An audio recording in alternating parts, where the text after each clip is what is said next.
Imagine you're going on an African safari with your family. You fly into Rwanda. You land safely. You head to the Radisson Park Hotel in a taxi. Suddenly, the taxi drives into a warehouse where you're surrounded by armed terrorists and you realize you've been kidnapped. What would you do? They hand you a cell phone and tell you to make one call. Who would you call? While an interesting challenge, right now you should be asking yourself, what does this have to do with my life and getting the most out of my time at Genius Network? What if kidnappers really were only businessmen? What would happen if the keys to negotiating a kidnapping, where you feel like you don't have a lot of leverage and you don't want to make the other side mad, weren't terribly different from a normal world business negotiation? Chris Voss is the author of this amazing book, which is called Never Split the Difference. Negotiating as if your life depended on it. It's a Wall Street Journal best-selling business negotiation book. It's been listed on Inc.com as one of the 7 best negotiation books ever written. Chris, for 24 years, worked for the FBI and retired as their lead international kidnapping negotiator. After leaving the FBI, Chris used his unique negotiating skills set forth to form his own company, which is called the Black Swan Group.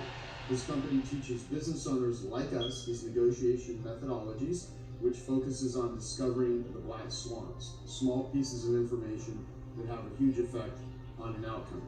Chris and his team have helped companies secure and close better deals, save money, and solve internal communication problems. I'm going to be sitting down and interviewing Chris, and I'm going to ask him a number of questions that I know and believe you would ask if you were sitting here. Then, based on the time, we'll possibly do some questions. And just remember, there's no such thing as a stupid question. There's only stupid people that ask questions. All right. So, first off, bring him up. Chris Voss, thank you so much.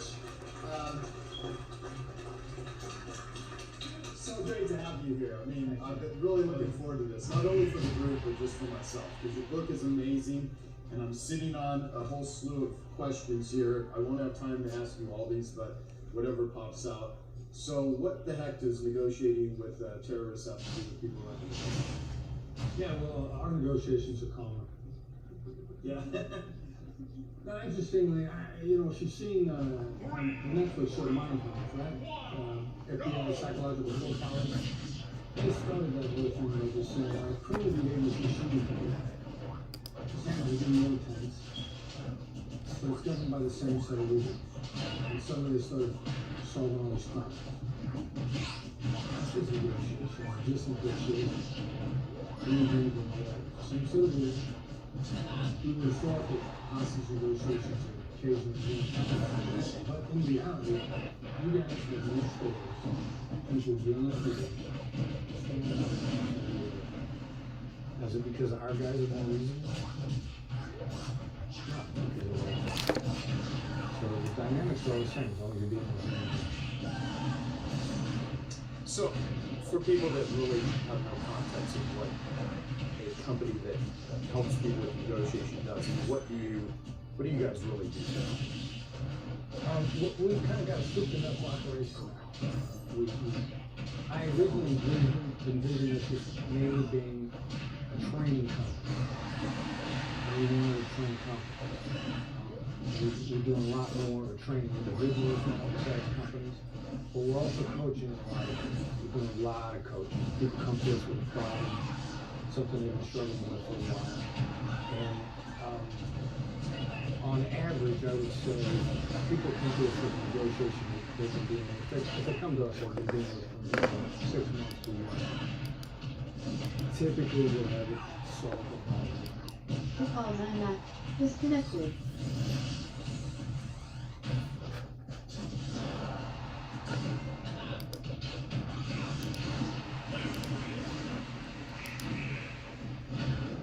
I think what we help people do is we'll cut your negotiation time down now to about 25% of what the amount of time you have.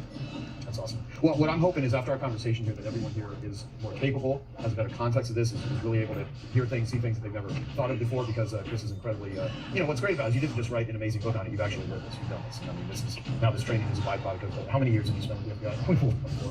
Yeah.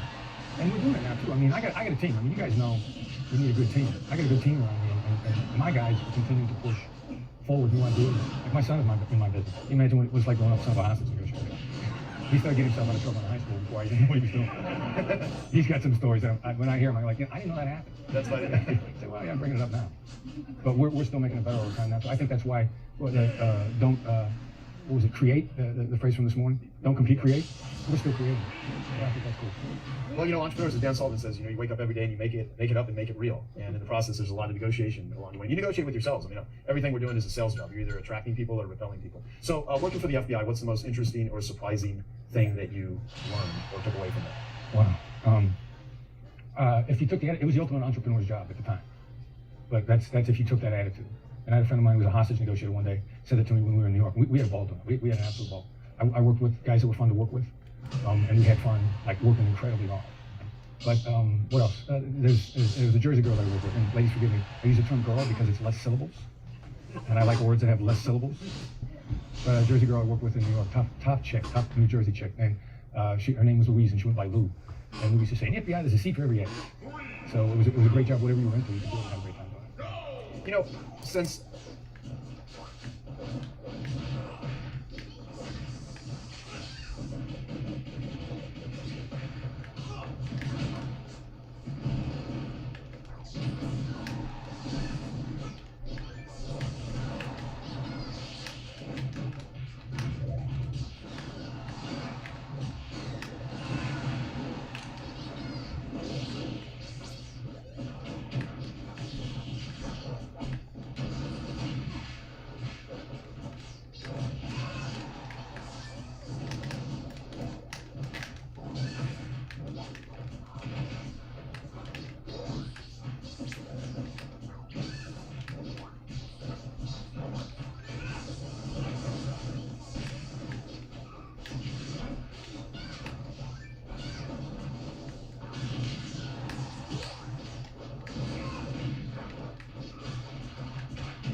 No.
And you write about this a lot in the book, not just things that were successful, but when people die.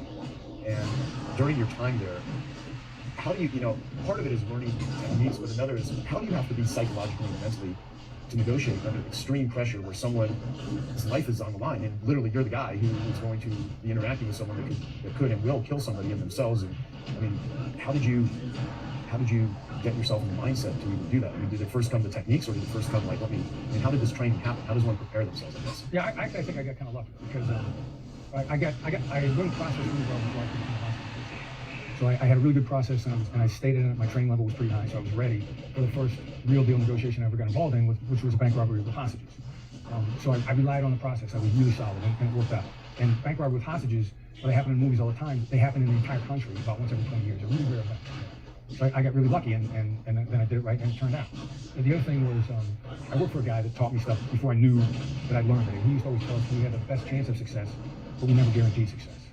And I learned that sort of as a mantra before I realized that meant that if you did it long enough, something's gonna go bad. And when it did, then it was hard. But then you revert to your training, you revert to your process, and realize, best chance of success means every now and then something's gonna go bad. So when something did go bad, how did you internalize it? That was hard. It took me a while. I mean, how I internalized it was, I doubled down. I just decided, and I actually then would look for negotiators that had been in scenarios where people got killed. Because if most hostage negotiations go well, so if you don't do very many, you're like, I'm awesome. And people get really overconfident. Somewhere north of 5 and short of 15, something's gonna go bad.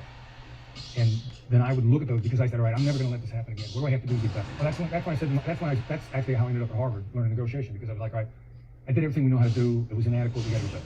And so Harvard was happy to collaborate with us. But everybody, I would go out and recruit guys specifically because they were in a case where somebody got killed, and I saw they didn't quit. And I knew you either go like, I'm gonna get better, or I'm gonna go do something else. Anybody that said I'm gonna get better, those are the guys I want. So I've got some interesting questions here. One is, you say that Oprah Winfrey is the greatest negotiator of all time. Why do you say that? What skills are needed to be a great negotiator? Yes, Oprah Winfrey got Lance Armstrong on camera and got him to admit to everything, and no question was a surprise. He agreed in advance to be asked every one of those questions. Think about that negotiation. And you could pick out time after time after time where she and her people did something spectacular, which required communication. She's had no shortage of blowouts with celebrities. What the fuck did he die that quickly for? That's a mark of a great negotiator. Not who they crushed, but what they achieved, what they accomplished, and who's still doing business with their activists. And then also, look at where she started. A poor black female from Chicago, right? Shit ton of drama. It isn't like she didn't have a dad give her $1 million to start out with, right? So when you start looking at the length of the things that she did, and then I've gotten to know her vice president for booking and account relations for the last 19 years, recently in LA, and I've gotten to know some of the stuff they did. I was like, wow, yeah, a lot of the exact same stuff that we did, only in a different way, which was a relief to me to hear. It was the same ideas. But Oprah's interesting. I'm not friends with her. I've met her twice. Once in 1999, I think it was, in a spa down in Tucson, and she is just hardcore. I mean, you can just tell she has a force field. I mean, she has a force of nature. She's very strong, very powerful, but she also knows how to be pleasant. And she's a very interesting personality. And she was just so tired. And I spent about 10 minutes talking with her about equine therapy with horses and stuff. And I so badly wanted to ask her to do an interview, but she just looked so exhausted at the time that I just had to keep it at a personal level. But, she was very pleasant, but very protective until she could see that, because all day long she's just getting hit up. People want a piece of her, and you have to do that. But yeah, you're absolutely right. She has not developed a reputation of being a jerk. Anytime there's the whiff of controversy, it goes, what's this kind of fun? Yeah, I had somebody tell me a very specific conversation she had with an extremely high-profile celebrity that wanted to put conditions on the interview, and in sum and substance, Oprah called her on the phone, and the message was, it's my way or the highway. And the celebrity completely agreed. Now, she didn't say it, but that was the essence of the message. And so if you can say someone who's used to getting away, and this person has pretty much gotten away to the entire world, you say it's my way or the highway to them, then you're good at negotiating. So what are the biggest mistakes that, let's start with that we make with negotiating? Because we're all doing it. I mean, how would you even define negotiating? Communicating to accomplish results in real broad terms. Information gathering is part of it. Herb Cohen wrote a book a long time ago called You Can Negotiate Anything. And he defined negotiation as the use of power and information in a web of tension. Web of tension would be emotions. And the only tweak I think that we made on our definition is you don't just use information, you gather it. If you're saying the use of information, you're assuming you come to the table and you should have gathered all the information before you come to the table. The table's the best place to gather it. A lot of people will hold themselves back and go to the table because you want to be prepared. You don't want to be caught off guard. About a third of you in the room are horrified of getting caught off guard. And that's what it is. So in terms of the mistakes, do people, what are some common ones that are easy to fix? You have a whole way of stuff about no as an example. I love the way that most people want to get a yes. Maybe we can talk about how yes could possibly not be the first thing you want to hear out of someone's mouth. Because everyone here is wanting to sell stuff. We've got a lot of the world's greatest marketers. And I've had conversations with Dan Sullivan that, no's are great, yeses are great, maybes are what kill you. If someone says no, you at least know where they stand, and you can either, it's done, or you can, knowing what that's actually the starting point. But maybes, where someone's like, oh, I'll call you back, or whatever. And so I love that you talk about just the languaging and what to pursue and how to actually start the whole process of getting to, something favorable and the result that you want. Oh, yeah, sure. All right, so yes is a useless word. There's no real useless word. And the majority would probably yes at it. And recognizing that is one thing. Getting out of it is even harder. Because if you're hardwired to hear yes, breaking out of that dynamic is really, really hard. But it could be one of the biggest issues. And if you're hardwired for yes, of course you're horrified not. But in any important negotiation, I don't bother with yes at all. And I'll give you an example. We ran a training in New York a few months back, and I recently went across Robert Burgess. Wonderful guy. I mean, generous. On the strength of just an introduction, I'm from one person. I'm sitting down with this guy and for lunch for 90 minutes. He's talking to me for 90 minutes. He's fine. I mean, what else do you want, right? So through the course of the conversation, I come and get this training going on, and I offer him, give you a free ticket. And he says, how many can I buy? Wow, even better. What an even more gracious guy. He loves so much we're talking about, he's willing to pay too. So we're going back and forth on the tickets, how many he's going to buy, and the window's closing. It's going to slam shut, and he's not going to get in. And my people are bugging me. They're mad at me because I'm giving away tickets for free that we'd be selling otherwise. So I'm in the doghouse already anyway. So I'm in Los Angeles. My team is in New York, East Coast. We're 3 hours handicap in LA. And they're screaming at me. And he hasn't pulled the trigger on the tickets. So I sent him an email. Are you against committing for 3 tickets now? are you against paying for those tickets before the start of business tomorrow? Because we're going to be 3 hours behind the clock. If they wait till tomorrow morning, they're going to be gone. And then I'm going to be embarrassed. I get an email back in less than 30 minutes. We'll commit to 3 now, we'll pay for them, and they pay for them within the hour. After 5 o'clock in Los Angeles. So every time it's really, I mean, we don't bother with yes. You can flip any kind of question, any kind of commitment question from a yes to a no, and you'd be shocked at what people will say no to. I mean, friggin' shocked. And yes is commitment, yes is hesitation, yes is concern. Plus people are really good at the false yes. Yeah, we'll talk about the false yes with versus that's right versus you're right. Yeah. This is a really good distinction and the real, something I never knew or realized until. So Tim was talking to me about that one time when we met. Exactly. Yeah. Oh, by the way, I should say that too. When I first met Chris, it was a couple years ago, and Tim Larkin, who many of you know, who's been in Genius Network for, you've known Tim for 20 years, and Tim actually is. He's been on the cover of Black Belt magazine. He's trained, lots of, Navy SEALs, MMA fighters, everyday people, men and women. And he, his book, "The Science of Violence," is that the title of his book? And he has this great. Violence is the answer. Yeah. And I've interviewed him on it. You think I would know this stuff? And when, Tim he's a badass and he's a great guy. And he said that violence is never an option unless it's the only option. What do you do in a situation where someone is going to hurt or kill you? And when Brian Kurtz actually organized a dinner and invited Chris to it, and Tim, I sat next to Chris and Tim was there, and it was a small group. There's maybe like 10 of us or something. And Tim said, he's like, I don't mean to be total fanboy, but I love your book. And Tim said this is the best book on negotiation he's ever read. And so right from the get-go, I was like, wow, this is an important guy. And so, so there's lots of little things that most people would have no idea about, but you identify those and you teach people how to actually use them. So let's talk about the false yeses and what you really want to accomplish to know that you are successfully, negotiating. Right. All right. So, and the thing that Tim talked about to me about that one time too, somebody tells you you're right, what are they telling you? No, they're telling you to shut up and go away. I want to maintain a relationship with you, still like you, either because I want to or I have to. But I'm really, it's designed to preserve the relationship, but please stop talking and please go away. And we might like you're right more than we like yes, because we think we have to make a case. You think you got to make a case. You think to negotiate, you got to make an argument, you got to make a compelling case. You got to give a value proposition to the other person. And you think you scored when they look at you and they go, you're right. And what happens is you get real happy and you shut up. And you probably walk out of the office. You probably walk away. Or, you think you made the point with your significant other or whoever it may be. And Tim sits down next to me and goes like, you saved me so much money because he was on a rant with the senior team and he'd read the book and he's trying to get everybody on the same sheet of music. This is the direction we're going. And he says, one of his executives said, Tim, you're right. And he said, holy cow, if I'm so far off track with my guys that they're trying to politely get me to shut up, I need to stop the meeting right now. I need to back up. I need to find out where I'm off track. And then I need to go to everybody and get myself corrected. Which it kind of blew me away that he was that enlightened about it. That's what he did. He stopped the meeting, he went back, he talked to everybody, found out where he was wrong. Because if people are telling you, look, shut up, you're probably off track. A 2 millimeter difference is, use a Tony Robbins phrase, right? A 2 millimeter difference. You want to get people to say that's right. Because that's right's what you say when you hear the complete and total truth. You agree 1,000%. No matter which side of the political aisle you're on, the last presidential election, the last presidential debate, whichever candidate you love, when they said something that you love, you don't look at the TV and go, you're right. You look at the TV and you said, that's right. And that's right with people when they say when they're all in. And what they just heard is a complete truth. Now, the invisible fairy dust magic to that is they feel incredibly bonded to you in that moment. They don't know that. That's the other thing that's really powerful about it. Somebody once told me that's somebody saying to you that they feel empathy from you. And that's so powerful. For example, the greatest practitioners of this in the world are actually sociopaths. They're also vulnerable to it, interestingly enough. The idea that sociopaths either can't feel or use empathy, they do feel it and they do use it. But if you were willing to accept this premise, this outlandish idea that sociopaths are good at empathy, you should ask yourself why. Why is because it's quick and it's sustainable and they're lazy. And it's a way that they maintain really solid relationships with very little maintenance from them. So empathy saves time. You put less time into relationships to keep them strong once you've established an empathy bridge. You've established it when somebody looks at you and says, that's right. What I really was an international negotiator. I coached negotiations in every culture on the planet. And they weren't asking for ransom for the American, they were asking for war damages for 500 years of oppression. From Spanish and Japanese to the Americans, violations under blackjack purging, all this sort of nonsense. This is another story that you should be tuning out right now.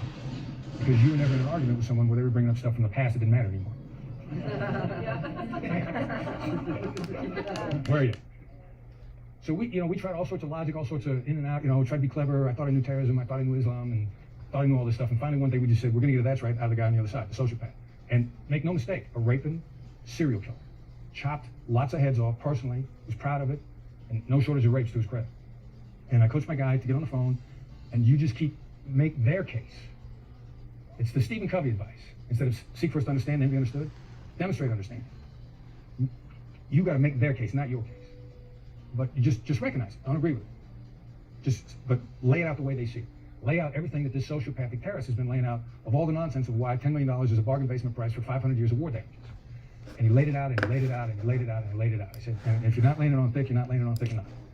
And my guy finished it, and it was a short silence on the other end of the line, and the terrorist said, that's right. And we said, okay, let's talk again in a couple of days. And the $10 million ransom demand went away. They never brought it up again, ever. It went away. It was gone. It was completely gone. A couple of months later, the American walks away. We had done a number of things. We got them disorganized. We completely disorganized them. They didn't know we did it to them through our communication techniques. American walks away. A couple of months later, military picks them up, flies them out. We take them back to the U.S. I'm back in the Philippines about 3 weeks after this on another case. And the guy that I coach says, you're not going to believe who called me on the phone. I'm like, I don't know. Who called you on the phone? The terrorist. The guy's name was Sabaya. Sabaya still knew his undercover name, still had his undercover phone number, was smart enough to know that he had to either be with the police or the military, but didn't know and didn't care. Called him on the phone and said, have you been promoted yet? I have no idea what you said to me on the phone. You're really good at it. They should promote you. And also think about what he's saying, because would he deal with him again? What was he really saying when he made that call? I respect you. I'd deal with you again. So, it's in Zen. Who would imagine that you can get to somebody like that? Yeah. So you talk about 3 voice tones negotiators can use. What are they? And on a related topic, what is an example of mirroring, and how is that important? Right. The 3 voices are the 3 default types. In our way of thinking, everybody on the entire planet, regardless of gender, regardless of ethnicity, either falls into fight, flight, make friends. Some people call that fight, flight, mate.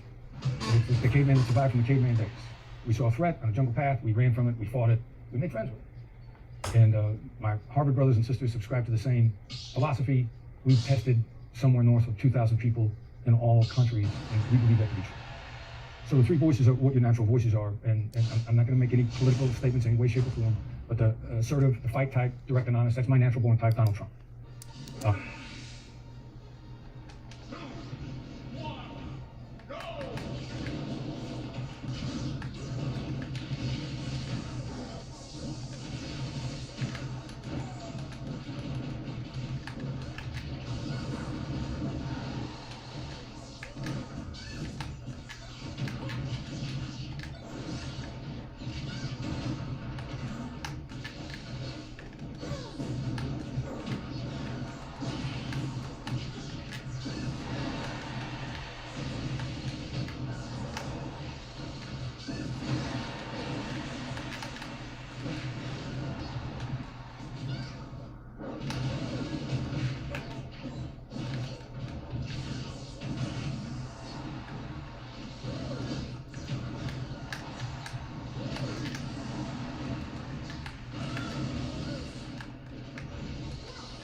That boy didn't want to win with me, bitch.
all three voices in the exercise and I do a volunteering, I look at you and I start with the assertive voice and I just go, I need a call in 60 seconds or she dies.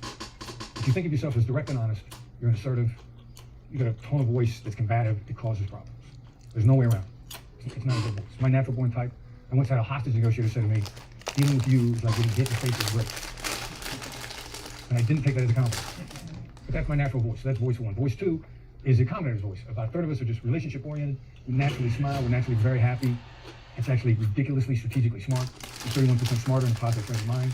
If you're smiling, you're hardwiring your mood. You're making yourself smarter. Everybody has something called mirror neurons. If I smile at you, the mirror neurons trigger. Even if you fire it, you start to smile back. It's an involuntary response. The chemical changes in your brain. You're smarter too. It's a smart move. It's one of the reasons why naturally gregarious people make lots of deals.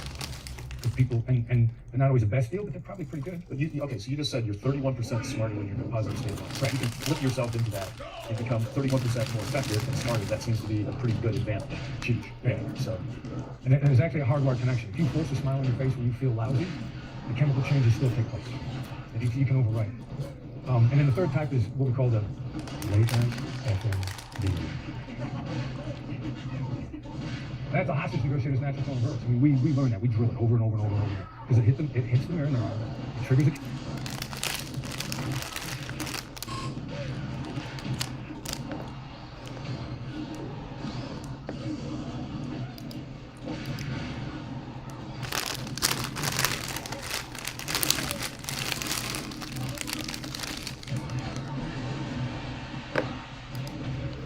Welcome to the complete collection of Stephen Curry's greatest stories told by NBA players and legends.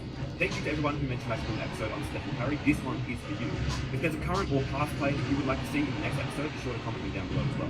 If you have missed any of the other episodes, there is a link in the description and in the top right corner. If you click on that link, you will find all the episodes within the series. Before the video begins, these videos take a long time to edit and produce, so I'd really appreciate if you guys could go down below and hit that like button. It just really supports the channel and gets more viewers on the videos. If you are new and you want to keep up to date with all the new episodes within the series, be sure to hit that subscribe button and hit that notification button so you get notified every time a new episode is released. I won't keep you waiting. Without further ado, welcome to Stephen Curry's greatest stories told by NBA players and legends.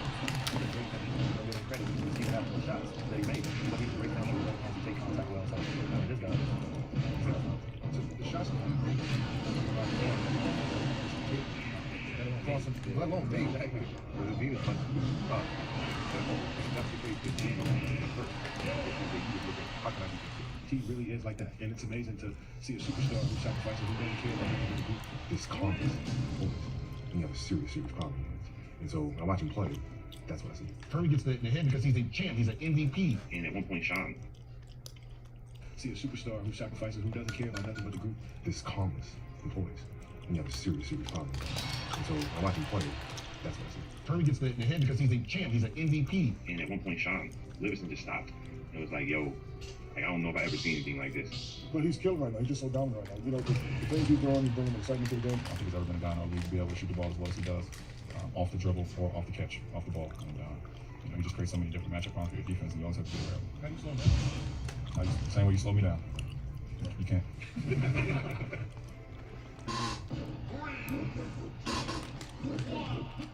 Steph Curry to me is a player I've never seen before. you said Steph Curry changed the face of basketball itself. That's what the game is, and that's kind of the Steph Curry effect. Talk to the Steph Curry is messing the game up. I'm on the internet now, see a bunch of little kids dribbling, shooting 100-footers. to get warm, to start the game. Like, But he's doing something for them. He's giving them a chance. I've played against the best, beat the best. I've only seen something like this one time. You know, growing up, you see big guards, Magic Johnson, big guards, guys like that. When I was playing, big guards, Jordan, Penny Hardaway, LeBron. This guy reminds me of, who's my thinking? This is what Steph Curry reminds me of when I see him. He reminds me of a cute little baby boy. I'm glad he's playing in this era, because if he played in our era, D-Wade, I would have to touch him up. Steph Curry over Shaq and made it anyway. Shaq came out. Surprisingly so. He's so little and so cute, and he just want to kiss him every time I see him. And he's like, but he's killing right now. He's just so dominant right now. You know, the things he's doing, he's bringing excitement to the game. You know, Steph is probably the most influential player when it comes to little people. Yeah. Nobody running the lane. Everybody's out there 3-point line. Everybody's Like, I mean, like coach AAU, like I coach the Twins, you know what I mean? And like I said, it's from the time they warm up, they're shooting from like the out of bounds line instead of like hitting layups and everything. That's literally the effect, and the whole team shoots threes now. You know what I mean? So that's kind of just the way the game is moved. So I understand, like you said, giving little people a chance is what Steph's doing and giving them hope. But at the same time, like you said, there's a reason why Steph is so great because he makes a lot of them motherfucking shots he takes. makes a lot. You know what I mean? A lot of people don't make as many. And I used to hate on him early on in his career, but he ain't gonna make that. But he kept proving me wrong. That's why he's my best player. And Steph is my favorite player because, again, this is something I've never seen before. And when he first came in, I hated on him. Did you really? I'm the guy that's sitting on the couch and when he goes to the corner, he throws up. No way that goes in. And he goes in. And then, you know, I wait. He ain't gonna make us neither. And then finally, he earned my respect. And he's my favorite player. I like being proved wrong. Yeah. So my message to these young cats, when I say something, prove me wrong. Yeah, take it as a challenge. What do you think of when you watch that fight? I see a comment about him. I see a comment.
And it comes back from the dead.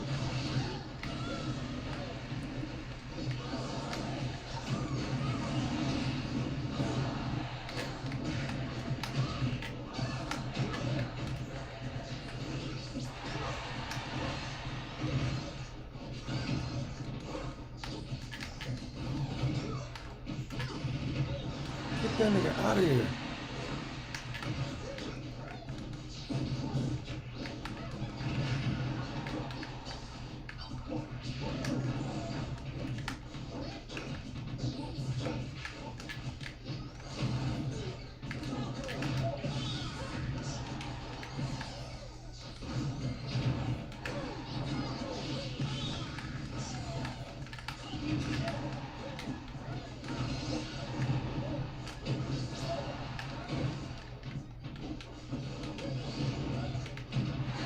Yeah.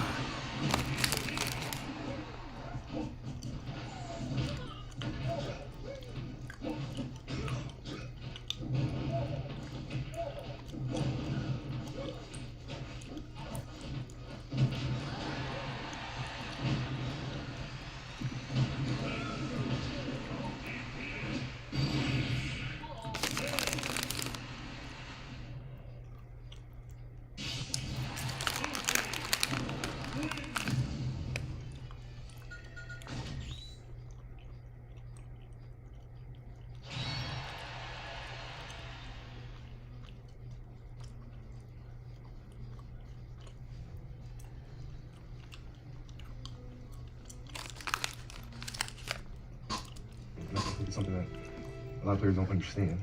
I think so. I think the fans, it's very hard for the fans to understand what I'm saying. Take it as a challenge. What do you think of when you watch that fight? I see a calmness about him. I see a calmness about him. I think it's something that a lot of players don't understand. I think so. I think the fans, it's very hard for the fans to understand what I'm saying. And the players don't get it. But there's a serious calmness about him, which is extremely deadly. He plays with a real kick. Curry for three. Got it again. He's feeling it. And Steph Curry has a dozen. Look at Steph Curry. He'll be guarded by Golden State. Has more shots. Moving in. Mid-range. Yeah. Catching fire. Curry. Got it again. He's not up, he's not down. He's not contemplating his worrying about his backs. He's just there. And the player has the skills. His trainers have the skills to shoot, dribble, left, right, etc. And you mix that with this calmness, you have a serious problem. So I watch him play. That's what I say. We've talked about this with a few guys. I think Drew most recently, right before the playoffs started, but with Steph in particular, Drew was just going on about how hard it is to guard him. So two guys specifically that have called you out as the best defensive player in the league. Steph, I think he did it recently, but I'm sure he said it before. We talked about the hot hand and what happens when he just starts going crazy and Steph does it all. Steph did it last night. He does it all the time. Like, as the best defensive player in the league, what do you do, if anything, to try to throw them off of that? Or is there nothing you can do? Everything. I literally try to do everything. The things he even tries. The things he even tries. Yeah, I'm like, bro, wouldn't even too. consider it. Oh, no, but basketball-wise, I'm like, he's putting this in the little kids' heads. Like, this is okay to try. No, it's not okay to try. Only he can do this. Only he does this. Nobody else. Step backs. Hand in the face. Getting fouled from 38 feet. I don't know. I feel like you would know better than I would. I don't have that when it comes to shooting and stuff. I don't have that matchup. That's insane. Are there any moments that stand out to you in terms of just like shot making? I mean, I know there's a ton, but like specific moments of like, what the fuck? I don't understand how this guy does what he does. So the first time I saw a peak of it, like when I was in Denver and we played him in a series. And he's doing the playoffs at the Pepsi Center. And we're underway. After that, still looking, got it. Oh, they ran that elevator play. Left wide open. Sprints that we saw in practice the other day. Wasn't it? It's Curry. Curry splits the double. And a soft touch for the bucket. Curry for three. Curry got the three off. Tie game! Steph Curry knocks it down. And he shot a shot from the bench. And the whole right in front of our bench, the whole team's going crazy, like close to him. He lets the ball go and turns around, doesn't shut up. Ball like mid-air. It's like hanging close to him. 12-point lead for the Warriors at halftime. Jack gives it to Landry. Curry. Up, big slide. Bucket in front of the Denver bench. And the whole team is like, this is the opposing team is like, yo, I've never seen that before. Do anything in like that moment. But I'm such a competitor. I'm on the court. Like I'm like whatever. Like I don't care. Like that doesn't impress me. Like that's just my competitive nature. But in practice one day, you know, it's funny because in practice I call us the bums, the scrubs. So the second unit, we will always beat them, right? So the majority of the time we got the best of them. You know, it was like whether, you know, Clay was just like, you know, he was in and out of his zone. He was like, all right, I'll score a bunch now, or, you know, chilling right now, or Draymond. You know, them guys playing so many minutes, you know, they're just trying to get a good 2-minute runs, 3-minute runs. But we win it most of the time. But this one day in practice, man, Steph went crazy. Like, he wasn't missing. And it was like, now we're blaming the sub refs, or what we call them, the alternate refs that come in and help us out. Now we cursing them out because he can't miss, and then if he missed, they call foul. I remember one time I got mad and like I forgot he was on my team and pushed him. He still made the shot.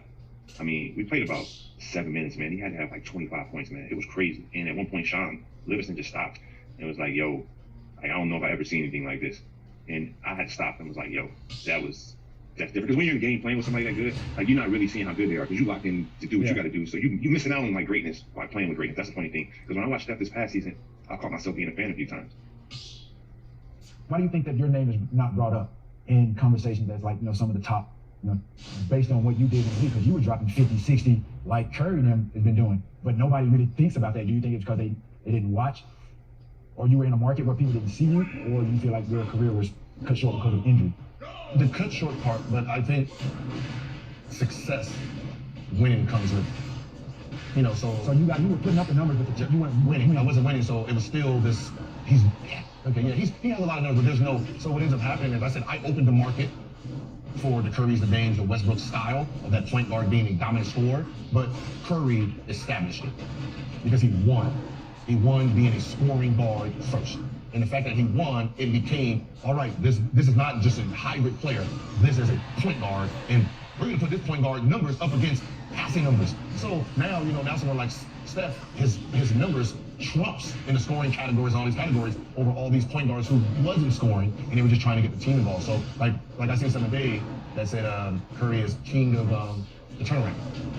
And I agree, even though I'm the guy who started it. The turnaround shot, walk away, the king of walk, okay. Like, He just walked away. His was he shot, he turned around. Yeah, and I did it a couple of times. Like, yeah, I started it, he mastered it. So he is the king. He just takes off, runs down the floor. Yeah, he's the king of it. Like, I gave the idea, but he took it to a whole nother level. So I can't put claim to something. You did it first. I did it first, but he did it better. He did it a lot better. At a different time. Like, I did it on Game Winners. He hasn't done it on Game Winners. He's running throughout the game. Okay, well, Curry, that's a challenge right there. It ain't even a challenge. Yeah, because you got to do it on a game winner. It's one thing to do it in the course of the game before a game, but to do it on a game winner, that's on another level. But he's done it 100 times. I get that. A game winner, that's on another level. The fact that they were beating people, he was sitting down in third quarters, he never really had chances to do it. True. I'll argue for him on that one. He was beating everybody's ass, so he really had to. But I think that's the reason that I get lost in the shuffle, is because when I was doing it, there was no real reference.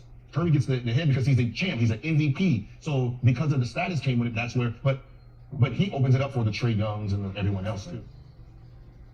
I got a close friend, Evan Turner's like my man, and when we played them in the Western Conference Finals, Evan was like, bro, I almost clapped when he made a shot. Like, I forgot I was playing against him. He was like, man, I had never seen nothing like that. Because they were up 18, I think, either 3 or all 4 games we swept them, but they were up 18 every single game. Like nobody's gonna mention that. They were up 18 every game, and he was like, we knew it. Like either Steph or Clay would make a shot, and he was like, oh shit, here it comes. And they just kept looking at the scoreboard like, and he said Steph made 2 threes one time. He was like, damn, he good. But he was like, man, I had to catch myself. Like, oh shit, I'm on the other team. That sounds like the most Evan Turner thing ever, by the way. Exactly. How would you describe you and LeBron? Because it's evident when you're out there playing, there is a rivalry. He's in the way of me getting another trophy, and I was in the way the last 3 years, and he battled it out. So beyond that, we're 2 totally different people, and a lot of different things going on. We're in different times of our careers and things like that. So I don't take it any further than that. Besides, the last 3 years, I've tried to win a championship, and he's been on the other side. Well, I mean, we don't talk, nothing like that, but we're respectful of each other's game, how each other approach the game, how each other are off the floor. You know, I think it's great. I've had an opportunity to speak to him a few times on the floor in the past. You gonna get my point on 3 headies? You gonna go here, and then here again? I'm like, damn, like 3 headies? Get my point guard 3 headies though for the air. Real thing, damn trying. How under recruited he was, and you know, to be able to lead a Davidson squad like that into the tournament. And I actually got an opportunity to watch 3 or 4 times. I drove up to Detroit to watch him in the tournament. I happened to be in Charlotte playing the Hornets, which was about at the time, I believe, and got an opportunity to watch him there, and I just thought he was special. Stephen Curry adjusts, puts 56 on the board, and impresses everybody, but more so, that man right there, LeBron James. Like a special kid. I'm very good at noticing talent, and I thought he was special then, and you know, obviously he is now still. You know, I think a lot of people don't understand how great his motor is. He never stops moving. His ball handling, his ability to shoot the ball off the dribble and off the catch. You know, it's uncanny. I don't think there's ever been a guy in our league to be able to shoot the ball as well as he does, off the dribble or off the catch, off the ball. And you know, he just creates so many different matchup problems for your defense. You don't have to be aware of it. It's always been a respect, a level of respect that's even beyond the game of basketball. The way I feel for Steph. Everybody counting him out this year. Everybody saying that now that he play is hurt, can Steph lead the team on his own? What is he going to be able to do? Can he carry the team on his own? Can he carry the team to the postseason? Can he keep the team afloat? He's done that and more. We caught up in the record sometimes. We caught up in okay, who has the best record? And, you know, instead of just saying who had the best season that year. And Steph has had, in my opinion, the best season all year. Where do you feel Steph kind of ranks in all of this? Where do you think because people were questioning his legacy at the top of the season. Maybe he had to reprove his legacy. So where would you say, you being someone who's with him, close to him like that, where you can see him in the pantheon? I don't know if there's ever been in the history of someone quieting doubters during All-Star Weekend. Like you just felt his presence there. Like you knew Steph was there. He was there. In the I enjoyed that because you know he get quiet and he been talking. He's been saying his piece, and I love that. Right, with his game, I feel that too. He been talking his game too. Exactly. I saw a quote that said, I don't have anything to prove. I got a lot left to accomplish, but nothing to prove. Like, come on, man, step me. Let go. Like, step. Yep. That's what he's saying right now, and I love that. Like, embody that. Where I see him at right now is a completely different place than I've ever seen. You know, it's like he know he's great. You know, like like the statement said, I don't have anything to prove. That's how he look every single day. Like, I don't have nothing to prove. I'm going to continue to show y'all that I am the GOAT. You know, that I am the best to ever do this. But I don't have anything to prove to y'all, and that's what he's showing me every single day. And you know, when you talk about the legacy, everybody questioned that at the beginning of this. People still question LeBron James' legacy. Like, I mean, if you're still questioning LeBron James' legacy, like you're looking for something to talk about. You're looking, you know, you're trying to get the clickbait. If you're still questioning LeBron James' legacy, it's the same with Steph. If you still want to question Steph's legacy, the people who question Steph's legacy, they don't have a legacy of their own. I honestly believe, look, that's great shooting. Steph may be the greatest shooter we've ever seen. All those things. No, I know maybe. He's definitely. Yeah. So look at that. You think Steph is the greatest shooter? The greatest shooter we've ever seen. Why do you feel that strongly? I agree with you. I just because the shots that he makes is by far some of the tough shots I've ever seen taken. Let alone made. Crossing over behind the back, just letting it go, turn around, just running the other way, and ain't nothing else to be said. When I let this thing go, don't go for the rebound. You need to get back. And that's extreme. I mean, not only is extreme confidence, that's intelligence you have. His dad was obviously arguably at the top 15, you know, going by as shooter, but for him to make all those shots off the dribble, close to the half court, the shot he made against Oklahoma City 2 years ago, There's always that debate on whether you hate losing more than you love winning, right? I feel like, for me, losing is the worst thing in life, at anything, whether it's cars, golf, basketball, whatever it is. I hate it. But I mean, I respect losing the part of winning. You never just win. What are you doing? Much to us as them. And if that's the case, then losing is going to hurt. You know, to the point where you would look at, how can I do things different? How can I change? How can I make this team better? And that's the thing about a team. You know this too, is that before you can look at someone else, you got to look at yourself in the mirror, because it's how things get started. And you got to be willing to change. And you got to have a sense of pride about yourself. It's not about the money. It's not about anything. It's more about the pride. And you know, the best players, whoever's playing the best, is going to win. Before we go, do you have a favorite player in today's NBA? Who do you love to watch the most? A player, I like to watch him, but also Curry for Golden State. You see it all. It's impossible. Somebody like I've never seen anything like that in my life. Well, see, now you know how people feel about you. Well, right there. It's unbelievable. It's unbelievable. You watch Curry. That's something without. I don't care where he is. He's going to get it and just flicks it up there. Like enough of that. He doesn't know who lucky bounces or nothing like that. It's amazing. And the thing about it, he's a very unselfish player, and he gets involved with teammates too. He gets a lot of shit and everything else. He just, that's the freak of nature. I've never seen it. I never think we've ever seen anybody shoot like that again. In all my travels, people come up to me and was like, man, what did it feel like in '94 for me, that 25-point fourth quarter versus, being in the zone? What's it like to be in your zone? I'm sure my pupils are all huge, like looking around, like feeling a certain type of way, but it's one of the best feelings because you don't think about much. You're just looking for any bit of daylight. If the shot does not get blocked, it's going in, and it's such a seamless flow to it from the time of plant to the time of release, and there's zero thought in that motion. That's such a freeing feeling. Being in that zone it can be demoralizing to the opponent, to whoever's guarding you. What are some of the things that your opponents have said when you're in that Stephen Curry zone? In the moment, there's not much because either I'm doing some stupid dance on the way back and I'm out of earshot. A lot of it is you'll get the ones and layup lines like, hey, don't be trying nothing crazy tonight, like little stuff like that. I just like the dumb founded like stairs. They have nothing to say. Those are the moments you're there for. Curry three. That is almost unfair. He is not human. Well, I think the beautiful thing about Steph Curry right now is he is the ultimate perspective when it comes to shooting. Right. I think maybe for a second, or I think anybody would maybe think for a second that maybe I'm having a pretty good shooting season, I'm doing this or that, and then you just see the statistics that this guy is putting up on a consistent basis, and it's otherworldly. It is. I think the last 5 games he's averaging over 9 threes made per game. I had a stretch last year where I think in 3 games I made 24 or 25 threes, and I legitimately felt like everything I threw up was going in. I felt like I was throwing the ball into the Atlantic Ocean. Like I would never miss. And this guy's done it 10x. He's done 9 a game for 5 games straight. It's just one time in my career I've hit 10 threes. I think 4 of the last 5 games he's done it. It's just like it's sickening. It's an absolute joke. I think you look at his numbers and he's, I believe at this point, surpassed his unanimous MVP season. I don't care. It's incredible what he's done. He needs to be in this MVP conversation because when you watch him play basketball, he's one of the few players in the NBA you watch him play where it's very clear that nobody else in the NBA can do it.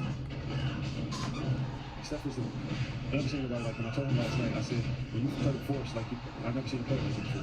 When you play the force tonight, and the stuff you hear about Steph as far as sacrificing, being selfless, and caring about his teammates, caring about other people is real. It's not fake. It's not a facade. He doesn't put on his mask with his suit every single day to come in here and fake in front of you guys. He really is like that, and it's amazing to see a superstar who sacrifices, who doesn't care about nothing but the group. And he obviously wants to play well. He obviously wants to show who he is because he's competitive, but it's all about the group. So when I asked him, like, yo, you want to work out? Some guys want to, keep it to themselves, but he's like, no, let's get some work in. This entire segment is just a marvel about Steph Curry. You tried to guard this man. I cannot imagine. Why are you coming at me like that? Because Shaq wasn't going out there and hedging on Steph. So I just want to know, it couldn't have been fun. It had to be awful. No. Fear.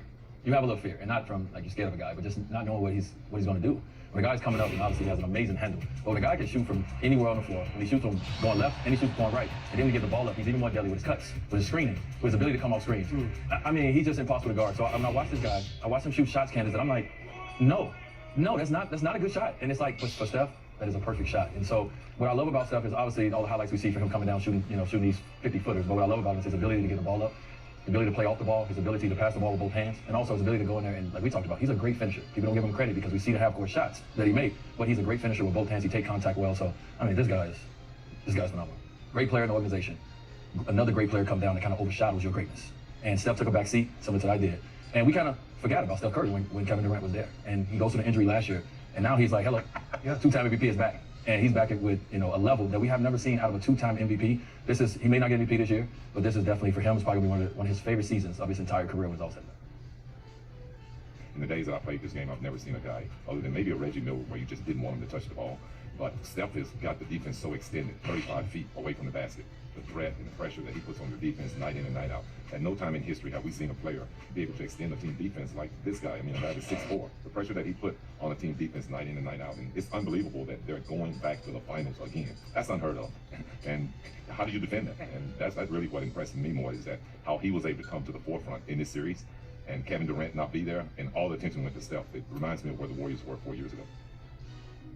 What Steph can do that I can't, like that boy, he can shoot it from way, way, way out there if he shoots it good. But at the same time, what Steph and I have in common is we were beating the freak athletes. Okay, we were beating the giants. And I got big respect for him for that. Now, The only thing that I was saying to you that I'll say here, the game today, it favors the point guards and the small players. The era that I won in, the rules were geared toward the bigger players. They changed the rules so the small man can dominate.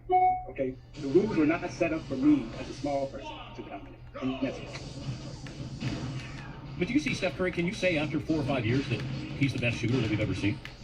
I don't know about that. Chris Mullin is pretty good. And how about Mark Price? Yeah. I was thought he was deep shooter. Curry's about one of the best. It's no different than any gym you walk into. When you walk in there, all the kids can shoot 3 points. If there's a 3-point line, the kids are going to be out there. But I know what respect that Mark has for Steph, and he has as much as I do. And he had the honor of coaching. Steph Curry's a great basketball player. Can you imagine the amount of time put in on a gym floor to affect his skills, play the way he plays? Steph Curry is probably right now our best player. And what a champion. Right now, from what I've seen, it's easy for me to say that he's the best I've ever seen shoot. I've seen some great shooters. But, you know, we have this conversation all the time about the generations, what we've seen, you know, who's the best at a particular position or their skills. You know, you guys know as well as I do, each year the generation, when they change, the game changes. And so I really put him in the category of his own because the way he plays the game, you know, being a point guard, that handles the way he handles the ball and the way he can shoot the ball and the way he shoots it. And I think right now people are watching Steph play, and so these young kids are now going up, he's setting the ball to the young kids with the point guard. How much fun is it now that the game is over? Think about the match we have with Steph Curry. Man, he can shoot that ball, okay? I felt like I was as close as we could get to him, but a lot of credit to Steph, man. He plays hard, he plays the right way. That's a good team win for him. All that stuff he learned on your camps as a kid. Whatever. He learned that from Dale, from his dad. You know what I mean? But it's a really good team over there. I'm just happy we got up to the team. But even looking like Steph's 3-point contest, I mean, he missed like the first 4 or 5 shots, and it was like nothing. And, you know, probably got like 28 or 7. He just went on and made 2 3-pointers like the Green Ball had this year, and made all of his 2-point balls, and he just went and he made the last shot to win it. It was just like, he just makes it easy. It makes it look so easy. I mean, honestly, as a fan of the game, it's like beautiful to watch. You enjoy watching him shoot the ball that way. And it's very special. It's like, so great. How do you do that? Like, is that a thing you practice? Is that your hips? Is your core? Whatever? And he broke it down for me. He went through his exercises he does. But the big thing was, he said at the end of every workout, he actually practices those shots when he's the most tired. So he feels like when he's in a game, he's fresh, you know, he can make those shots. But to do what he does, both those guys, it's ridiculous. And even the shot he made against OKC, I mean, who take that? In the playoffs, it's like the one day here, like so confidently take it. To me, be confident, I think, has to have a huge part in it as well. But I mean, that was probably wasn't even shot in my life when I saw it. I just like stood there, like staring at the TV, and I was like, what just happened? This isn't like normal. This doesn't just happen like that. In many ways, Steph is our franchise. You know, I think when people think of the Warriors, they think of Steph. We've got 4 All-Stars, and we've got tremendous talent and great players, an amazing PR guy in Raymond Ritter. But what people really think about is Steph Curry. You know, that's the first thought. And I think he also embodies what we are about in terms of the style of play and the joy with which our players play the game. And everybody connects to Steph. Fans out there, kids. When I was in Phoenix as a general manager, we were desperate to get Steph in the draft, and one of our thoughts in the front office was, you know, all the little kids in the Valley in Phoenix are wearing Steve Nash jerseys, but we need the next player who can be that player who kids are going to buy the jerseys up. And I kept envisioning these, you know, Steph Curry Suns jerseys and all over Scottsdale and Phoenix, and he had something about him coming out of college that you knew, like, you know, nobody knew he was going to be an MVP, but you could tell people would connect with him because he looks, you know, like you or me, or, you know, he's just a normal looking guy, and yet he's got this electric skill and amazing personality, and so throw all that stuff together, and he's the face of the franchise.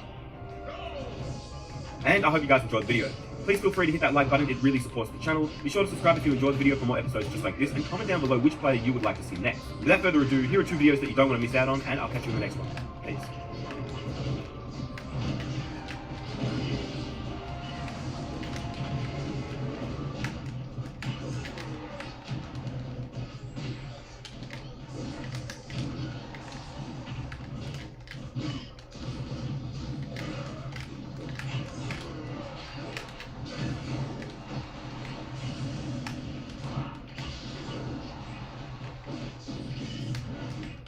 Good evening, everyone. Along with Mark Jackson, the Jeff Van Gundy, Mike Green on hand, Doris Burke, Wooders as well. Game 1 was great theater with the 2 MVP, the MVP and the runner-up, having a great duel down the stretch of the game, won by Stephen Curry and Golden State. So how does Houston even things up? You look at what James Harden did, a little bit of everything in Game 1, yet he said he wasn't aggressive enough. How does he have to play better for them to get the victory? Well, 1 assist shy of a triple-double. He's got to be more aggressive. Even though with a hobbled Dwight Howard, he's got to be better on the defense man. Buy in, set the tone early and often by looking to be aggressive, making life easy for Howard and the supporting cast. Meanwhile, for Stephen Curry, another magnificent game with the 34 points. At times, he's unstoppable. He seems to know exactly the right time where he has to be aggressive. Well, I thought it was one of his better all-around games. 34 points, 6 threes, and really only 1 turnover. And when they're not careless with the ball, they're so very good forcing turnovers and getting out in transition.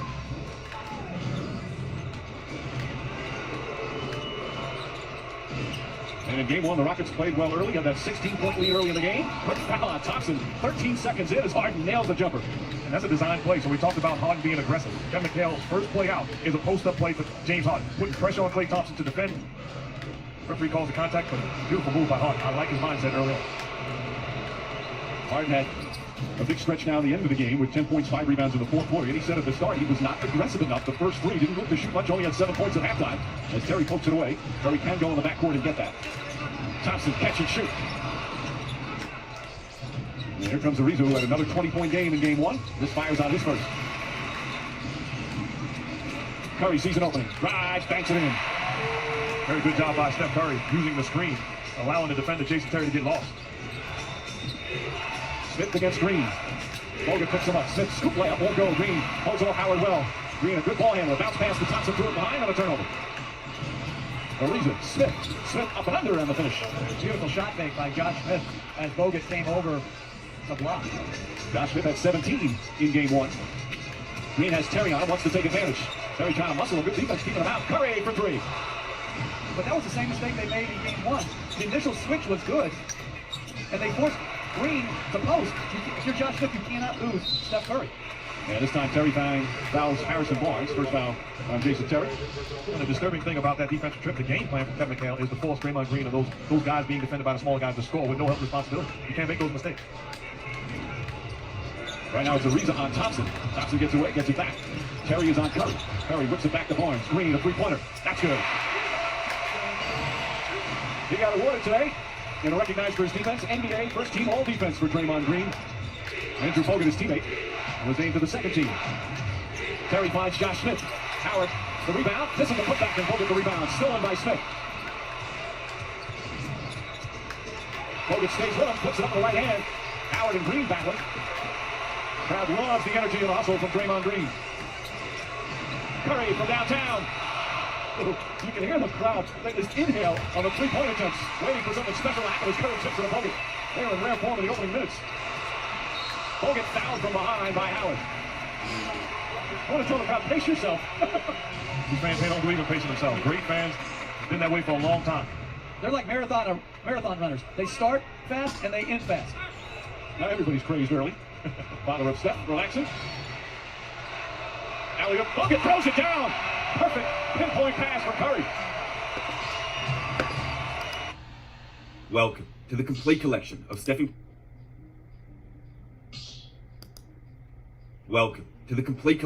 Stephen Curry's greatest stories told by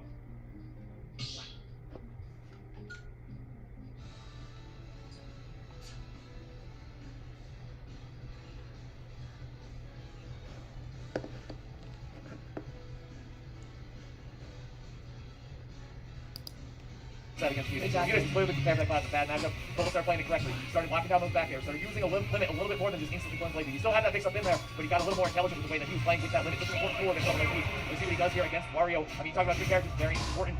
Oh no, hold on, sorry, we're gonna go with Roy. Obviously, we're gonna go with Roy game 1 here. Roy against Wario, game 1 starting off strong. Pluto against Poland. Loser chat, let's see if we can bring back this first set. Pluto gonna go very patient here. Love to see it. Always, that's how it starts here. The backer too. Immediately Cola swinging right back, trying to swing his way right around from losers too. See, trying to catch a jump to the fair and then double up there, catching the landing it. The boy, where do you go? He knows the jump is already burnt. Up there is so good too, like I said. Everything else fresh on the ground. His kill options are so good. Jab backer, very fresh. Double edge dance fresh as well. Using something there, wrapping him up into the skyboard. Again, keeping his horns on kill options very viable here. Back air, as you can see, Center was fresh. He was able to carry him all the way off stage. Going for the instant ledge trump back air. Couldn't find it. F no. He's slapping boots all around right now, Vicky. Literally tossing around like a ping pong ball right now too. But the tech right here managed to follow up with a dash attack. Like a cross up with the patience from Pluto as he's been displayed, but jumping around forward and catches him with another up air. Okay, grab right here, before throw off, set up with the carrying it to the ledge. All right, here you go. Take this back, Mario. Grab the back, get off the ledge, get out of my face. Back air is good to do it from center stage. I talk about the importance of keeping that quick fresh, and I'm using it in combo strings. See him go all the way up with them. Oh, there you go, up there again. Back air crossing him up, all over the place. Vicky, this is spot. Spacing him out. This is very bottom right here too. Yeah, exactly. Trying to slap him away here. See the forward air coming in from Pluto, but landing right in front of Pola's arms with that grab coming in from Pola. Jab catching the jump away. Very good scoop on Macola. Couldn't find anything. The F-tilt on the ledge. Such a good goal on Wario. However, he can't get the edge guard there. Ain't gonna put the next situation. This is really bad for Muto. Yeah, and then going on top of the platform right here. The pressure is continuing for Cole. He has not dropped that stop just yet. Weak hit right here with the up air. Goes to the back air. Just waiting it out. I like the patience. He's not trying to overextend. He won't go off the stage. He's gonna catch the ledge option coming in from Muto. Cole's got all the momentum right now. He's got a 2-stock lead. Muto takes this one though. So he can see all the block. He's ready to go. But he still takes the on-stock lead. But anyway you cut it, it's gonna have to happen. So touches the ledge here again. Getting over there. Catching the neutral. Get up. Oh my God! He's firing on all cylinders right now, Vicky. Oh, we get popped out, and the back here now coming in from Muto. Gonna finally take that stop, but look how long Cole was able to live off of that. He's feeling the pressure. He's feeling the energy going in to the down tilt, but he's got the wall. Walk ready to go. Oh, okay, all right. Let's take it easy a little bit. I don't know what type of ghost was there that he was swinging at, but he's going to pay for it dearly. 68% already. Big offensive string here from Muto. Very nice. Do the second hit and everything come out so slow. He knows here too. 74%. Keep Muto by the ledge. Let the patience with dash back. Just wait to see what Muto's going to do. Catch a jump with the fair. Jogging all the way to the side of the stage. Trying to get something started here. Jab right into the back air again. Yes, that is going to be a clean 2-stock victory there. Muto put his head back a little bit. We've seen him adapt like that though. We saw him against Few Days Game 1. Dropped that first game. Quick, change up the mix, change up the ways playing, change up the tempo, do all that stuff. Muto's very capable of doing it. But Cola on a roll right now. He's got to shut him down first. Happened with MVT too earlier on. That's a quick adjustment. Cola taking that first game though. I like the momentum that Cola usually relies on here. You got the crowd on Cola's side trying to give him some of that energy. But you can feel the confidence radiating after that first stop. You're just swinging Muto back and forth all around. You can see this is the tempo that Cola likes to play out. And then there were two players left to introduce for this top 8. Our first player, based out of the great state of Georgia, has set himself that. And then there were two players left to introduce for this top 8. Our first player, based out of the great state of Georgia, has set himself that a weight has been lifted off his shoulders, making it into this top 8. And with that weight gone, you can only go up from here. Please welcome Fury Gaming's Fatality. What is this? No. Stop. No. No, wait, no. what? Oh, we got him with the shadow! Oh, I didn't know we were casting Mario Kart. Wait a second, it's gonna be F-Zero though. Of course, it's Banjo too. Strong man from Texas, bringing him up. Oh, he rode in right there. Fatality's on the scene right now, fully powered up. Captain Falcon theme playing behind him too. But Huge City, yeah. Either way, all right, I'll give it up. Initially I was like, I don't really like that, but pulled it up. Oh, and there he goes. He flew in so fast, his opponent isn't even here yet. So, Esam, okay, that's gonna be a tough one to top. I'll be honest with you. That was creative. That was creative. I really like that too. I'll give it to, I'll give it like an 8 out of 10. I don't know how you're gonna top that. Pulled it up. Oh, and there he goes. He flew in so fast, his opponent. Huge City, yeah. Either way, all right, I'll give it up. Initially I was like, I don't really like that, but pulled it up. Oh, and there he goes. He flew in so fast, his opponent isn't even here yet. So, Esam, okay, that's gonna be a tough one to top. I'll be honest with you. That was creative. That was creative. I really like that too. Give it to, I'll give it like an 8 out of 10. I don't know how you're gonna top that. But if there's one person who might be able to, it would be the original Panda himself. Please welcome Panda Global's Esam! Oh, okay. Oh, okay. We got the Undertale jams too. Okay, yep.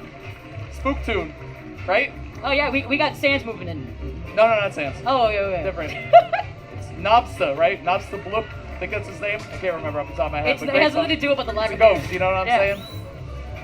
There you go. Oh, sorry, Vicky's jamming. All right. I love this song. You're in the zone. You're in the zone. Not the Byron zone. This is one of my tournament songs, actually. Oh, really? Yeah, this is a good one. This is a good one, yeah. Either way, some dude. Always love to hear the Toby Fox music. So good. Great choice by Esam. You're not going to compete with the race car chairs. That's so hard. How do you top that? Yeah, you throw in some Toby Fox music, you walk in confidently. Pretty strong. I'll give Fatality an 8 or a 9 out of 10. I'll give Esam a solid 6 or 7, Like, that was good, but it wasn't, only weird thing. Oh, Kind of cheat by give using me a such good good idea. music. We should have judges for all these openings. Yeah, it's me and you. Oh, come on, Vicky. You know what I mean. I'm in a board on here. I'm in a board. And then we have the I think that was the last entrance, honestly, though. So yo, that was the last. We're not doing a good job. You and Ace Fatality though. I love that entrance. Oh yeah, that was good. Agents. Uh-huh. Got some free agents looking at Mute Ace. Mute Ace. Yeah, obviously. The one. After that performance, After that performance, Yep. We got Fatality against Esam. It's gonna be a high octane match, of course. Anytime.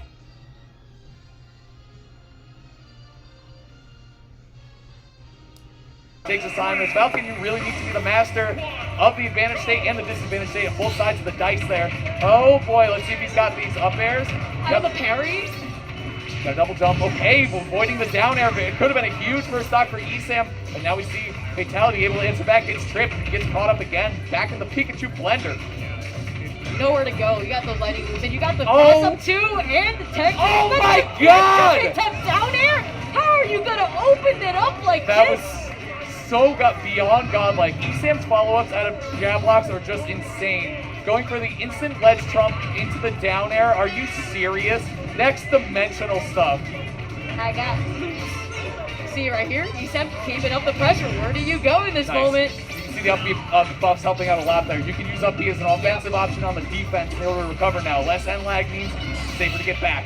And you keep your jump, which is so important. You can follow up with the back air after that too. See, Fatality needs it right now. Down to stop. Oh, get the hell out of here. With the down air, spiking Esam, retaliating right back. That's for what you did for that first stop, but you still got a lot to go. See the up B attempt again on the platform, but like you were saying, sets up Fatality in a really good position.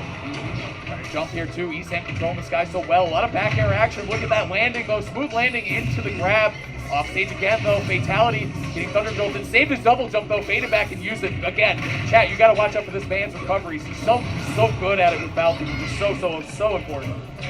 Well, Thunders though, when it comes to recovering, just having to drift back Fatality with that great timing, 142% though.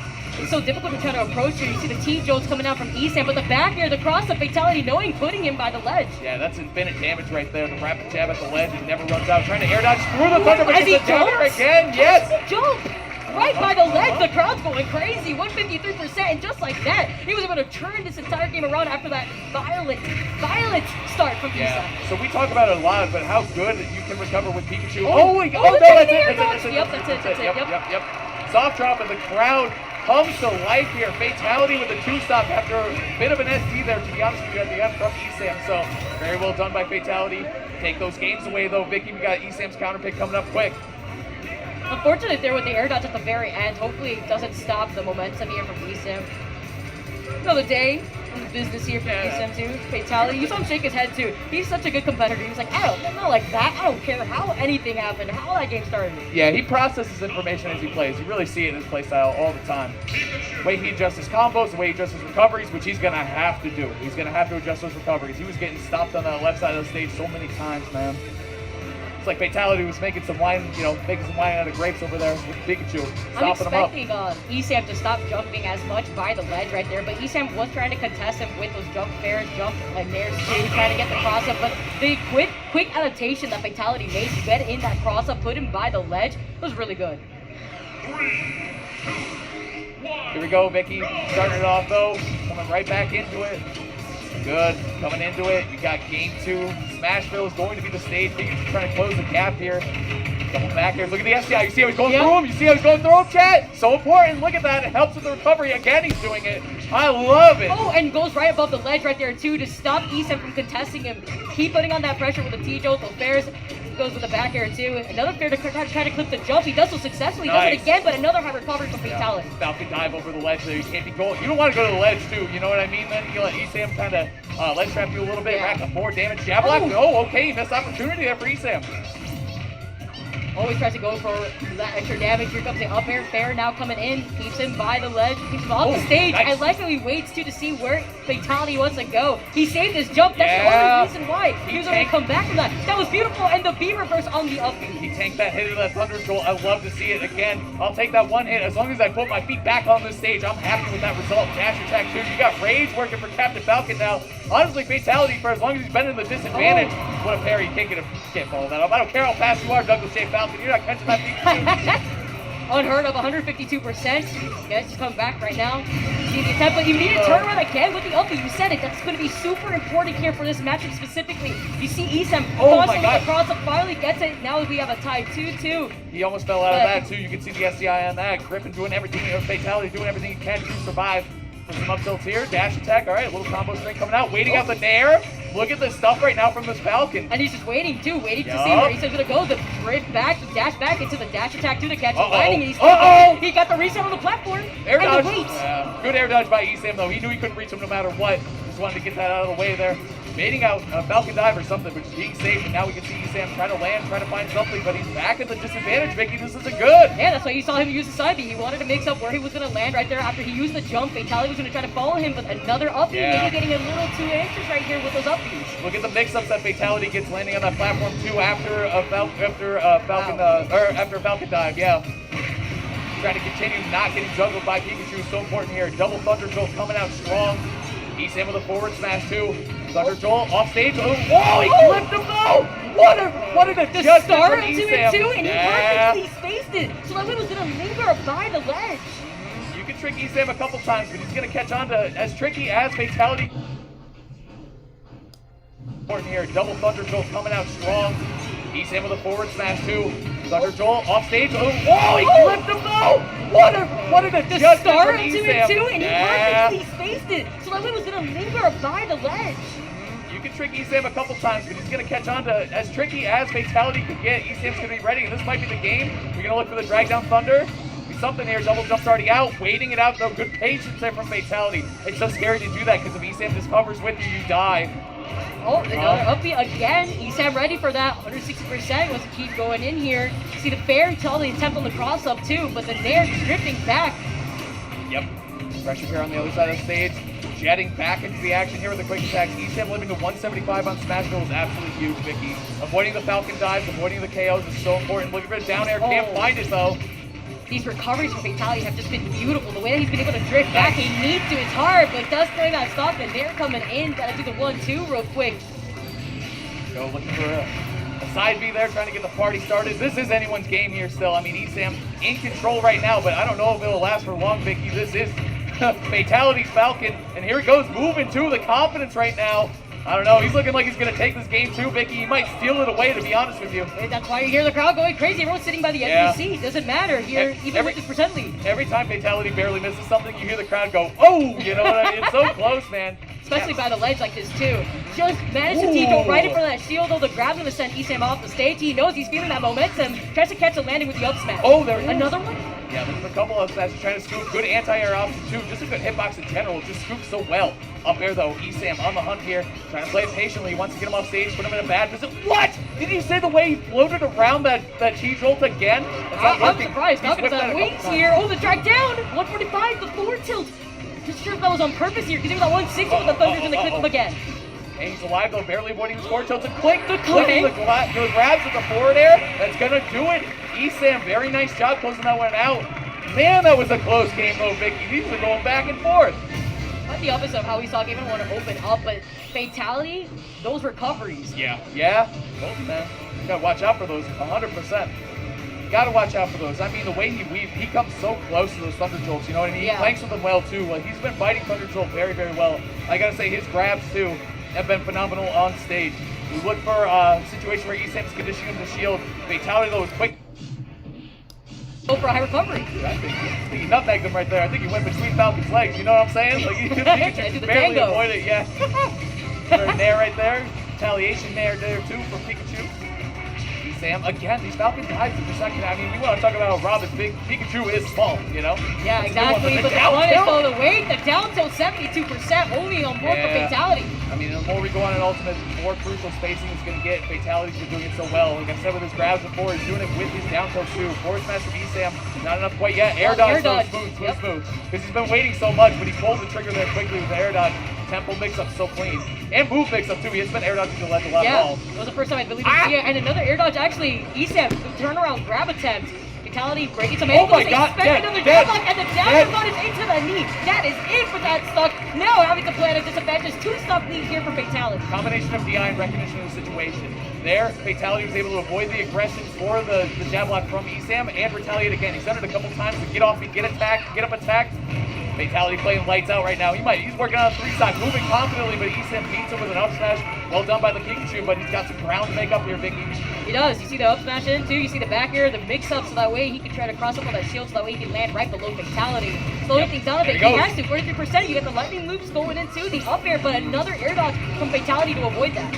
Telling you, man, if Captain Falcon can SDI out of these combos, so can your character too. Well, sorry, DK, maybe not you, but maybe next time. But here we go. Couple up airs, racking it up. Vicky up smash. That one connects. For the first time in a while. I mean, he swung a couple of them, Vicky. Even in that game, earlier in the first stock, he couldn't find it. He couldn't make the connection, but he did right there to close it out. Moving on into a Game 3 victory, into Game 4, potentially 3-1 in Esam. The double scoop, you gotta go for the 1-2, especially since Esam keeps trying to DI right into him every time he's trying to land there. But that was the one time that Fatality saw the opportunity, was held sealed, waited to see where he was gonna go. Yeah, it was a double scoop, the banana split, you know what I'm saying? Straight up with the up smash. We got bars today, chat, you know what I'm saying? But I think Esam gave the universal sign to run it back. because you might see a repeat of stages here, but either way, fatality walked in, he's looking confident, but Esam not shook at all, obviously. He's been in this position many times before. We've seen many top 8s with his favorite character, Pikachu, and we'll see if he can come up with here. Okay, no, we're going to go to PS2. Very nice, man. Fatality 2-1, by the way, up against Esam chat, so make sure you're on top of that one. Yeah, this is an update right now here. So oh, you saw the up smash too. Oh, fatality. Trying to feel himself, trying to keep up that momentum. You see the updated too. Score on the high, on the top. 22, you saw the Thunder too. But the tech into the down air? Yeah, he's alright. We'll take that damage too, honestly. I mean, even percentage, but that means Falcon has the lead because he's just a heavier character and all that. And he can kill a little bit easier. He has the power, man, against Pikachu. Fair? Okay, couldn't find it. Sorry, knee for you old heads out there. Quick attack into the forward tilt, trying to go for another jab block, but fatality has been rolling away. I like the mix of two. He rolled in that last game. Another up smash. Actually, when Esam was right behind him, maybe expecting him to roll forward. Get out of my face right there, fatality said. I mean, Esam's so good off stage. We're so used to him having the aggression and the advantage there. Jab block's not finding him though. Esam tech chasing him across the stage, but meeting with a sour spot down air, sending him off the left side. No way. Fatality might make this happen, Vicky. It is very possible, and he's still playing so patient with the drag down attempt here from Esam, another down here. He's been landing this so much. The name of the game is how Fatality's playing in the face of danger so much. He's just doing so well in bad spots. I gotta give it to him. I love it. Has right there another attempt with an up smash, but Esam instead just rolls right back towards the stage. It could be seeing the tech in him. Making me a button press here. Sending Fatality at 169. That's gotta go. Living so long for that first stock, but 86% already on board for Esam's second stock. We see it a lot in our brother game of Melee, you know what I mean? Where characters and players will take hits intentionally, take the damage but not die, but now he's to recover, goes high, easy rack for Esam, but like I said, take the damage, get your feet back on stage. You take that extra 12 damage to keep the stock any day of the week.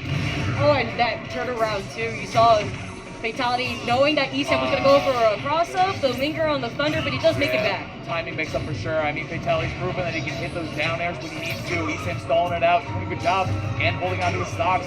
Coming around the bend here. Second stock for Esam, ready to pop any second here, especially at this ledge. Oh my god. He tried to go for a jab. He tried to turn around jab right there. Fatality instead, jab coming out first. He is able to keep this up 140%, but he's just been able to live this just by losing that first stock so early. Yeah, creating some space with these T-rolls too. They've been good. I don't know if they're good enough though. Vicky 151 already on the Pikachu.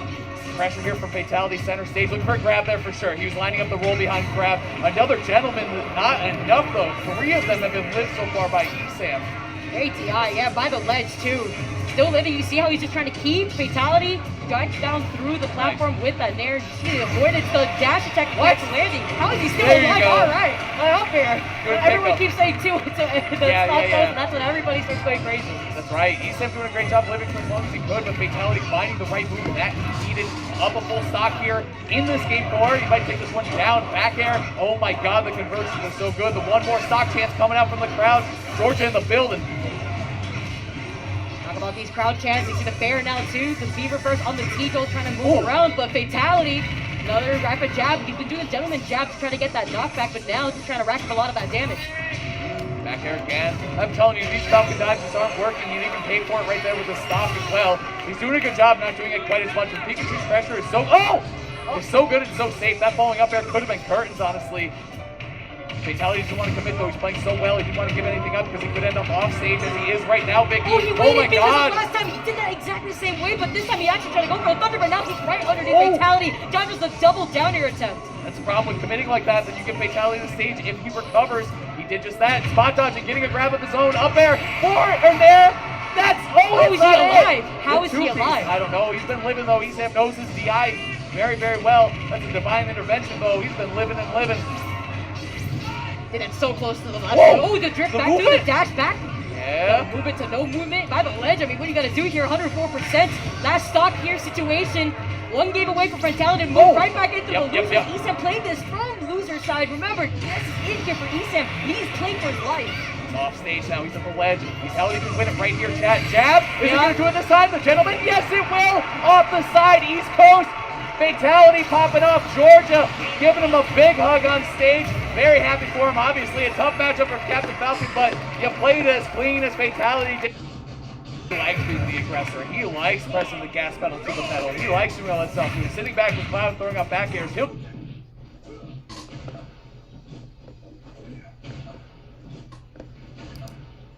Opportunity for them. They've been playing much better, especially defensively their last 3 games. High intensity, a lot of hustling. They play the right way, the system, all this stuff. Let's just switch it up on people. Add some color. The Draymond delivery. He's having a really good season for them.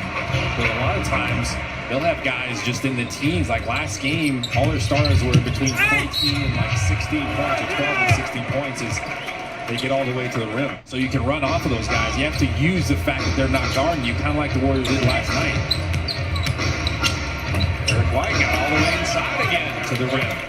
The Spurs are skip pass with a shot clock at 3 out to Lonnie Walker. And he will launch the dribble perfectly. Honestly, that right now, that's the shot you want him to shoot. But he made it there.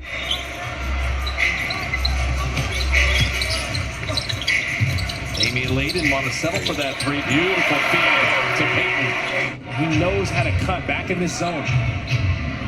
Walker had made the 1-3, making another.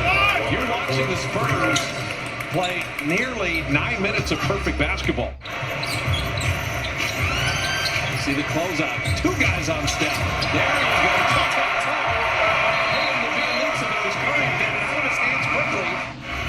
Like Damian Lee's decisiveness, missed that a little short. Might have been hit on the arm there. Lonnie Walker hurried to lay it up and 8. He's loving the pastels in the uniform. The elites are. So the Euro step is natural. That's what I'm talking about with him and the agility. You're a point guard, and you're out in front of the offense. You got to dribble against this guy. Dejounte Murray coming right back at him with the size. The Red Sea just parted. The elites had a chance at it. He decided against it. Final 3 seconds. JT into the eye. It's just crazy. Popovich, he blankets in like 2 other teams, and what a finish by Keldon Johnson. I mean, you keep waiting for some type of Warrior run. They're shooting 34%, and the Spurs are at 60%.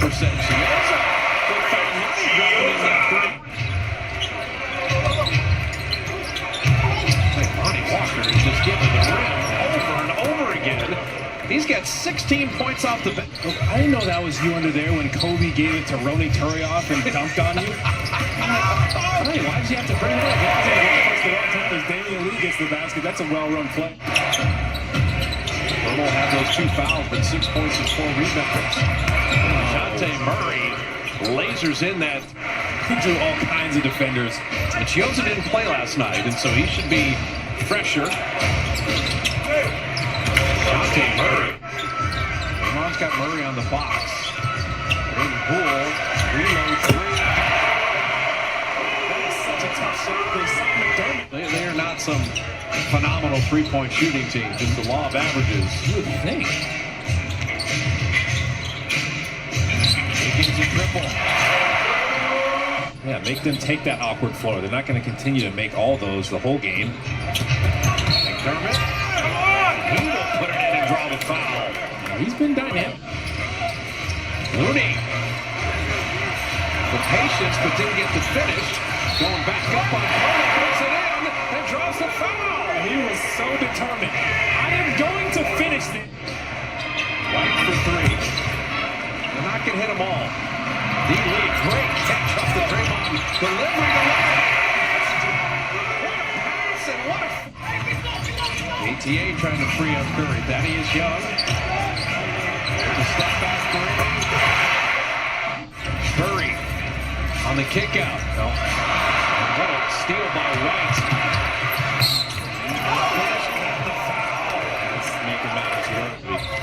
So that was tough. Jordan Poole passed up what would have been a really tough shot. Wiggins a little separation. It's a big basket. You need Wiggins to come alive and have a big game here. But it's the 67 in the first half. And the Warriors are the best defensive team in the league, and they just can't stop Derek. 15 points in an NBA game is nothing. But San Antonio is just playing beautiful basketball. He got so much separation, just moving from the weak side. The Warriors have any extended run here. All-round game for McDermott so far. Jordan Poole turning the corner. For the Warriors, So once Jordan Poole got through there's no help at the rim to deter him. Dejounte Murray, three. And he's come back, and they won 3 in a row. He had missed 7, and they were foundering. Jordan Poole lasering home that 3. He has yet to miss a shot. Steph out right now. Slowing down Spurs' rate of scoring. Derek right down the lane. They haven't really made mistakes. The game plan, they've executed perfectly. Decisive switches like that right there. Steph just determined to get that bucket in the basket. They made it tough on the Warriors at the rim tonight. Dejounte Murray dropping in the 3. It's going to be an uphill battle the whole night. Steph set his feet. Railed the 3. They boxed it. 2 defenders went with Damian Lee. Calvin Johnson off that knee shot. Steph knocked it away briefly.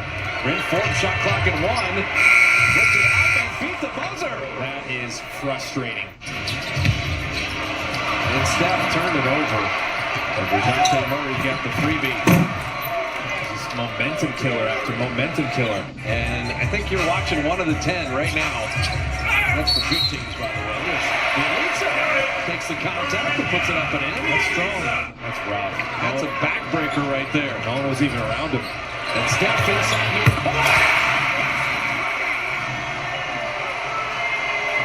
This man is just ridiculous. Good Steph. And then GT.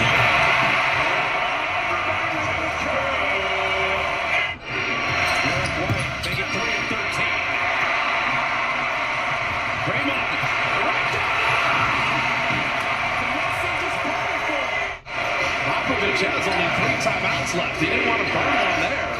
What is happening now? Murray flipping it in. Well, that's smart from him. Those are huge extra possessions. Draymond to the rim to put it in. You get that JTA, just his effort. Warriors are just quicker to the ball. Those 50-50 balls are coming up with all of them. JT!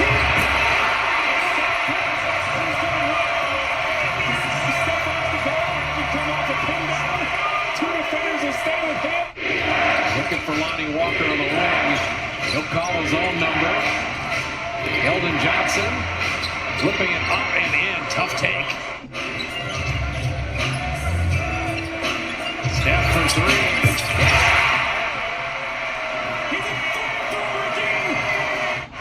They came from 19 down to beat Philly.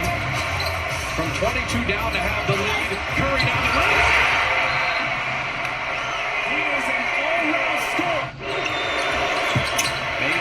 The second long scramble rebound gives Derek White the 3. And here come the Spurs. That's big. Down to 9 to shoot. Dejounte Murray down to 3 to shoot. Murray down the lane up and in, and it's a 2-possession game.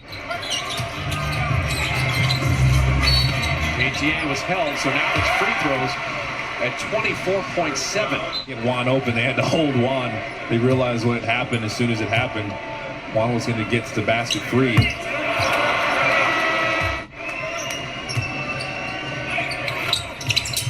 Drops in the second. Go for the steal. Then you got a few seconds to go for the steal before you foul. They'll foul Derek White. He makes some noise. Make him miss. So White hits them both. You need a 3 in a hurry and need to foul right away. Steph will lean in. And then batted back out. Jordan Poole will launch the 3. Back out to Draymond. Only 8 seconds left. So San Antonio, they come into Chase Center and give the Warriors the second defeat. The 11-game home winning streak is over.